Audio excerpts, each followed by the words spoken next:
شروع اللہ کا نام لے کر جو بڑا مہربان نہایت رحم والا ہے۔ اور ان کو نوح کا قصہ پڑھ کر سنا دو، جب انہوں نے اپنی قوم سے کہا کہ اے قوم، اگر تم کو میرا اپنے درمیان رہنا اور اللہ کی آیتوں سے نصیحت کرنا ناگوار ہو تو میں تو اللہ پر بھروسہ رکھتا ہوں، تم اپنے شریکوں کے ساتھ مل کر ایک کام جو میرے بارے میں کرنا چاہو مقرر کر لو، اور وہ تمہاری تمام جماعت کو معلوم ہو جائے اور کسی سے پوشیدہ نہ رہے، پھر وہ کام میرے خلاف کر گزرو اور مجھے مہلت نہ دو۔ اب اگر تم نے منہ پھیر لیا تو تم جانتے ہو کہ میں نے تم سے کچھ معاوضہ نہیں مانگا، میرا معاوضہ تو اللہ کے ذمے ہے، اور مجھے حکم ہوا ہے کہ میں فرما برداروں میں رہوں۔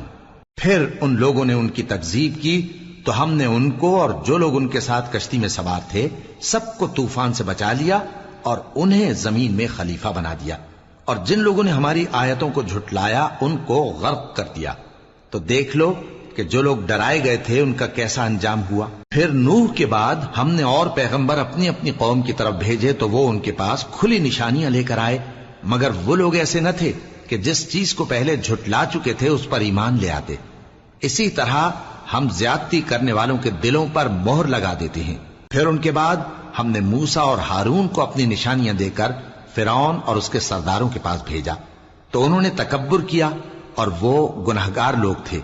تو جب ان کے پاس ہمارے ہاں سے حق آیا تو کہنے لگے کہ یہ تو کھلا جادو ہے۔ موسیٰ نے کہا، کیا تم حق کے بارے میں جب وہ تمہارے پاس آیا یہ کہتے ہو کہ یہ جادو ہے، حالانکہ جادوگر فلاں نہیں پانے کے؟ وہ بولے، کیا تم ہمارے پاس اس لیے آئے ہو کہ جس راہ پر ہم اپنے باپ دادا کو پاتے رہے ہیں اس سے ہم کو پھیر دو، اور اس ملک میں تم دونوں ہی کی سرداری ہو جائے، اور ہم تم پر ایمان لانے والے نہیں ہیں؟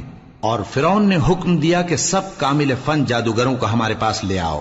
چنانچہ جب جادوگر آئے تو موسیٰ نے ان سے کہا کہ جو تم کو ڈالنا ہو ڈالو۔